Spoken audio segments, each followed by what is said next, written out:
¿no es cierto? Así tenemos ya invitadas, se trata de Fanny Maya de la Asociación Civil Andar y Gisela Caballero de la Fundación Fundamiel. Justamente de ellas vamos a hablar sobre una red, tejiendo redes. Creo que están logrando cosas importantes, ¿no? La Asociación Civil Andar, que trabaja con las personas con discapacidad motriz, Sí, bueno, así es. ayuda muchísimo. Ya vamos también a hablar específicamente de eso. Bueno, bienvenidas. ¿Qué tal? ¿Cómo están? Buen día. Gracias. ¿Qué Buenos tal? días.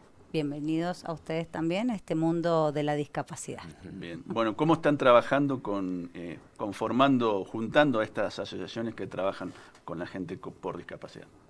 Bueno, la verdad es que Formando Redes, que es el grupo que nos estaría hoy conteniendo, surgió de la necesidad cuando empezamos a hablar con Fanny y con otras asociaciones o fundaciones de comentarnos lo que hacíamos cada uno, y también entendimos de que habían el mismo niño en la misma persona que estaba siendo atravesado quizás por varios profesionales o estaba siendo abordado en terapias parecidas, pero también nos dimos cuenta de la falta que nos hacía la otra asociación para nuestros niños. En el caso nuestro, Fanny trabaja con personas jóvenes y adultos también, nosotros más con niños.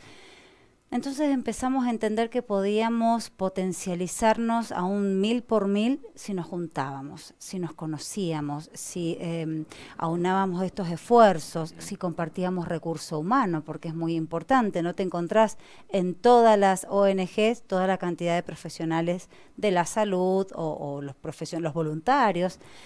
Así surgió Formando Redes. Esta es la connotación que Sí, tiene. creo que en algún punto todas las personas con discapacidad en algún punto tienen la misma necesidad.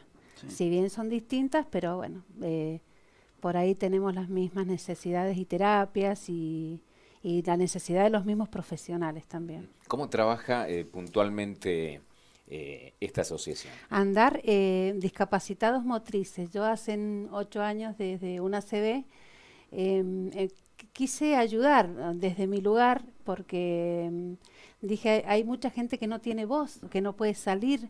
Yo tenía mucha relación, mucha gente conocida. Dije, ¿por qué no ayudar a otras personas? Porque no es fácil llegar a una persona discapacitada motriz.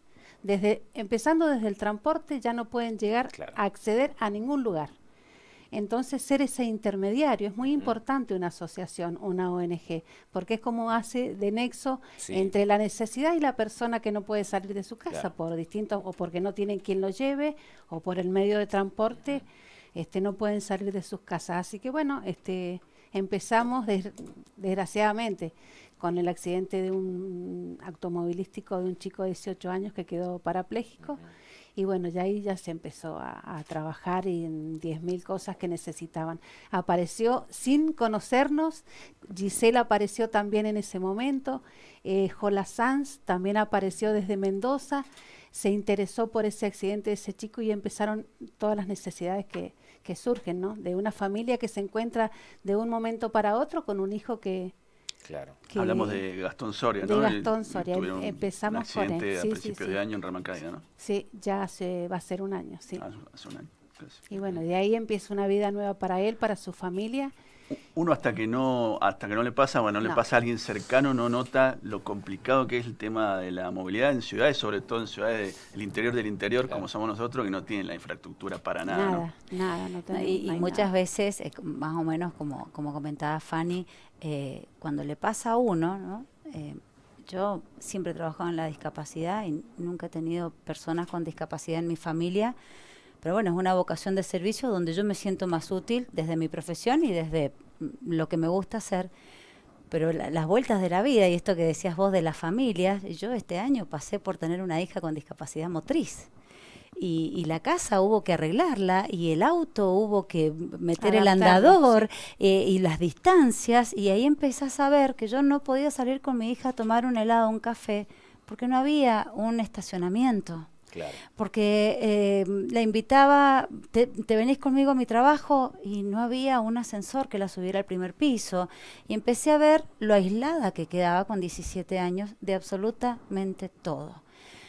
Entonces, esto que nos pasa, esto de estar juntos y transmitir estas experiencias, nos hace que nos juntemos y empecemos a luchar fuertemente y con toda la autoridad que tenemos en exigirle al Estado que se ponga a la altura de las circunstancias.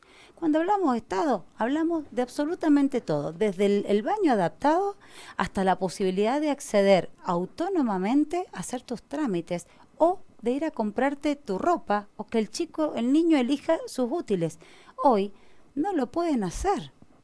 Porque las mamás dicen, de acá que estaciono, de acá que encuentro, y voy sola, compro la ropa y se la traigo. Y le privamos de estos derechos de los niños, Las de libertades. las personas, Sí, las libertades. Después decimos, pero es que tiene depresión. Y por supuesto, aislémonos cada uno, sintámonos imposibilitados y veremos si no entramos en una depresión profunda o no. Me ha tocado ver una persona con discapacidad motriz en silla de rueda circulando por una avenida y uno dice, a la primera pregunta, ¿por qué va por la calle? Porque por la vereda no puede ir, imposible, están imposible. rotas o, No. o en desnivel, es No, complicado, ¿no? sí. Es muy Excepto que complicado. lo haga en pleno centro donde las veredas Sí, bueno, sí. están mejoradas, pero... Pero no hay un plan estratégico, un desarrollo urbanístico o un crecimiento donde el eje transversal de la discapacidad atraviese todas las áreas de todo lo que se planifica. Todo lo que se planifica tiene que estar atravesado por el eje de la discapacidad. Y vuelvo a repetirte, porque no hace falta nacer con discapacidad, te puede pasar en cualquier momento, nos puede pasar en cualquier momento de la vida. Entonces, tenemos que luchar por aquel que, como decía Fanny, no tiene voz, no tiene las fuerzas, porque desgasta. La discapacidad desgasta a la familia. Y es donde nosotros como asociación nos hemos juntado fuertemente en trabajar por esto, en acompañarlos, en tratar de darles ánimo, en ahorrarles los viajes a Mendoza, las llamadas de teléfono. Nos La ponemos rehabilitación que los mandan a Mendoza, y eso se ha logrado de que lo hagan acá en San Rafael, que para ellos ya es un avance grande, porque el desarraigo, los costos económicos, las familias no tienen obra social, entonces ya se hace una bola. Sí, ya el viaje, ya Ímpara. 240 kilómetros. Sí. No se puede, y no es fácil trasladar a un chico con una discapacidad y silla de ruedas. Claro. O sea, todo se complica, es una carrera constante de Y en San obstáculos. Rafael, más allá de las discapacidades que pueden surgir por temas de enfermedades, también tenemos una tasa de accidentología muy grande. Hay Sí. mucha gente que después de un siniestro vial queda con alguna discapacidad, ¿no? Sí, nosotros este año estuvimos trabajando con 2 chicos de Rama Caída, casualmente. Gastón vive en Rincón de la Tuel y Adrián Toledano vive en Rama Caída, en el barrio de Rama Caída. Y bueno, la distancia ya es un tema el más grave, porque no tienen que venir a los turnos, pierden turnos en el hospital que se les consiguen, que ese es un tema que también vamos a tratar, que estamos consiguiendo turnos, que se les faciliten los turnos, que sean más rápidos y accesibles para ellos con los horarios de la madre que no trabaja en ese momento. Porque no puede dejar la familia, tampoco la familia se puede detener en este chico. Todo sigue avanzando, la madre tiene que trabajar, sino el resto de su familia no come. Claro, Porque no tienen lógico. nada, obra social no tienen. Bueno, ¿qué decirles, chicos? Es muchas necesidades tienen estos. Y vamos a tratar un tema ahora de que hay un chico que va a dar una charla, un psicólogo, porque hemos llegado a la conclusión que si estos chicos también no tienen un buen apoyo psicológico y una fuerza moral y espiritual, no salen a nada. Claro. A nada quieren salir de sus casas, porque es muy fuerte el golpe que han recibido con 18 años, porque los 2 chicos estos tienen 18 años, no quieren salir de sus casas, se pierden todo, no quieren salir a rehabilitarse, a los turnos médicos, menos a estudiar y conseguir un trabajo, ni hablar, eso ya sería. Claro. Así que... ¿Y esta charla para cuándo está prevista? Bueno, la charla la hemos organizado, como bien decía Fanny, con el psicólogo Marcos Masnú. Nosotros en primer momento nos acercamos a él y le pedimos una charla motivacional, ¿no? Claro. Porque llegando a fin de año, el desgaste que tiene de por sí todas las terapias y todos los Como tratamientos. para arrancar un año, Pa- digamos... claro, para poder cerrar de otra manera y ver lo positivo de todo lo que ha pasado. Y la verdad que surgió de Marcos el escuchar a las distintas ONG que se propusieran las charlas, qué temas querían los padres o los profesionales que se abordaran. Uno de los temas más importantes yo creo que tiene que ver con la superación de sí mismo, de la persona con discapacidad, pero también la familia, Sí. ¿no? Y el rol de los hermanos, a mí me ha pasado en lo personal, cuando uno hace las integraciones o trabaja con los niños, ver en el lugar que quedan los hermanos. Claro. Que no es fácil ser hermano de una persona con discapacidad, y esto decía Fanny, Sí, la, sí. la familia tiene que tener un mayor apoyo para contenerse y poder seguir adelante en todas las áreas. Entonces, bueno, esta charla va a estar orientada específicamente a eso, a poder superar aquellos malos momentos que se hayan pasado, rescatar siempre lo positivo, los logros, y en cómo cuidar y seguir conteniendo a la familia y los hermanos. Muy La bien. charla se llama Cambiando nuestra mirada, es una charla destinada a familias e instituciones que trabajan con personas con discapacidad, como decían, a cargo del psicólogo Marcos Masnú. Será el 12 de diciembre a las 19 horas en la Facultad de Ciencias Aplicadas a la Industria. Bueno, Así es. muy Así bien. es. Así que bueno, los esperamos Y me a toda la imagino sociedad. que a esto se pueden sumar también profesionales que quieran Es para colaborar. instituciones, sí, los colegios, las maestras, todos profesionales que trabajan con chicos con discapacidad, porque no es fácil tratarlos, como dice Gisela. Ella con su hija y nosotros, yo escuchando a las otras mamás. Si los atendés demasiado, es malo. Si estás muy encima de ellos, que se victimizan, también es malo. Y si no estás, también es malo. Entonces, no saben, la familia tiene que aprender a tratarlos. Nos pasó, por ejemplo, de invitar a directoras de las escuelas especiales y sobre todo a la supervisora, que es la cabeza de todo esto, porque nos volvía a pasar esto. Los chicos que atienden en esas escuelas los tenemos nosotros, los Claro. tiene Fanny. O sea, si no teníamos ese eje fundamental que se llama o salud o educación, la verdad es que todo el esfuerzo nuestro también quedaba medio como que remábamos en dulce de leche. Nos ha venido muy bien escuchar cómo funcionan, romper un montón de mitos y de cosas que por ahí se dicen de boca en boca y no son ciertos, de cómo trabaja una escuela especial.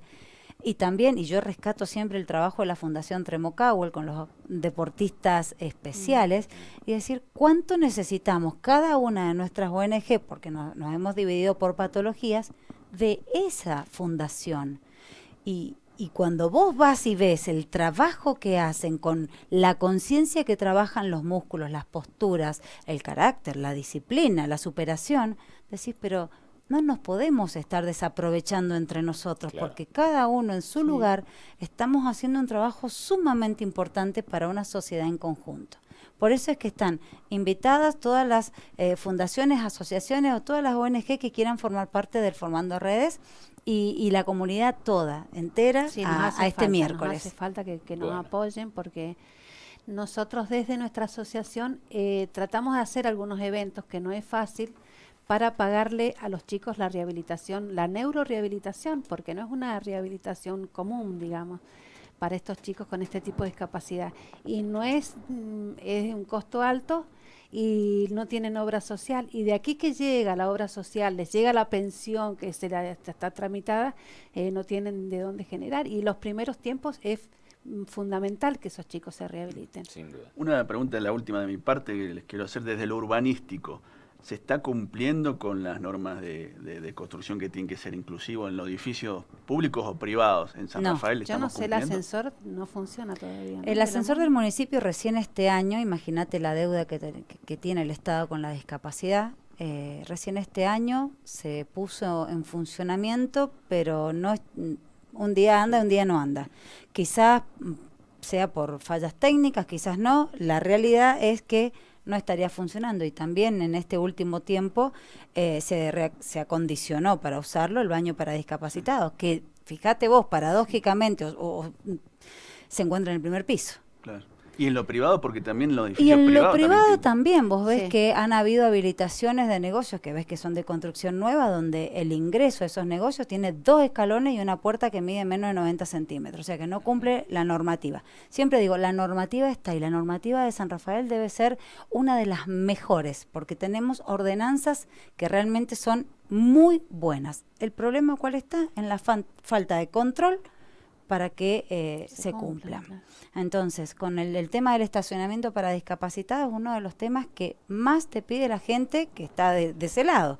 Y vos tenés en todo San Rafael 9 lugares por la ordenanza vieja, que fue lo que nosotros trabajamos para llevarlos a 27 lugares, ¿sí? Eran 2 en el hospital Yestacó, 1 en el Español, y está bien que haya un acceso a los hospitales de salud, pero la vida cotidiana no pasa por los hospitales de una persona con discapacidad. Pasa por esto, por la librería, pasa por el banco, pasa por la Independencia. Lo que nosotros propusimos fue un espacio para las personas con discapacidad por cuadra. Fíjate lo que te digo, un espacio por cuadra en el microcentro. Tomamos un plano y con la inexperiencia técnica que me pueda decir, pero con el conocimiento de la necesidad real, solicitamos que se demarcara un lugar por cuadra en todo el microcentro para que podamos colaborar esta independencia. Esa ordenanza se aprobó en el 2016 por unanimidad. Aún no se cumple. Y es pintar de amarillo lo que hoy está pintado de blanco. Nada más. Y después también está el tema de que el resto lo respetemos, ¿no? Porque Sí, es no. indignante. Y eso hay que ser implacable Es con indignante eso. ver, no Si sé, en lo por privado ejemplo, no se cumple, el estacionamiento en un Claro. supermercado, verse No. bajar a gente que no Obvio. tiene discapacidad usando ese, Tremendo. por lo Sí, menos a lo mejor tiene discapacidad de educación, pero no tiene una discapacidad motriz y No. Y no se estacionan respeta eso. No Exactamente, no sí. tenés. Y una cosa importante también que quería resaltar, el tema del transporte. Eso ya es un tema que lo vamos a tratar el año que viene con Informando Redes, de invitar a la gente responsable para que por lo menos 1 o 2 líneas de colectivo de un recorrido importante de San Rafael tenga rampa Sí, claro. para que los chicos puedan, para que las personas, no chicos, hay muchas personas con Que ciencia no es un de tema cierre. fácil Sí. y que más o menos lo comentamos. Yo fue una de las primeras cosas que planteé en la Dirección de Transporte, pero la Dirección de Transporte funciona con las licitaciones a muchos años, ¿sí? Entonces, si en la licitación de hace 10 o 15 años o como fuese, no se exigió cumplir con la ley de discapacidad que tiene que ver con esto, un transporte accesible o de piso bajo o con rampa o con doble puerta, que le busquen por donde ellos quieran. Si a vos cuando vas a licitar por 10 o 15 años no te exigen cumplir con la ley, ¿de quién es la culpa? Del Estado. Y sí, sin duda. Entonces hubo que esperar que terminara esa licitación y en la nueva licitación exigirlo. Eso es donde yo digo que nosotros tenemos que tener al Estado entre la espada y la pared y no sacar el cuchillo de la panza. Ahí es donde Porque tiene las que estar leyes la ONG, están. ¿no? Sí, Ahí sí, tenemos sí. que estar. Entonces, bueno, ahora nosotras aglutinadas en esto podemos dar o hacer un documento o enviar las sugerencias Sí. y tener voz que nos escuchen. Bueno, muy bien. Fanny, Gisela, muchísimas gracias por acompañarnos. Ha sido un gusto y bueno, seguiremos hablando, por supuesto, de todos estos temas. Muchas gracias, Gracias a a ustedes, ustedes, chicos. Gracias. por dar este espacio de llamar a la toma de conciencia y a la solidaridad con el otro y saber que ninguno estamos libres de que algo así suceda en la familia. Absolutamente. Gracias, Muchas chicos. gracias. Nos vamos a una pausa. Ya venimos.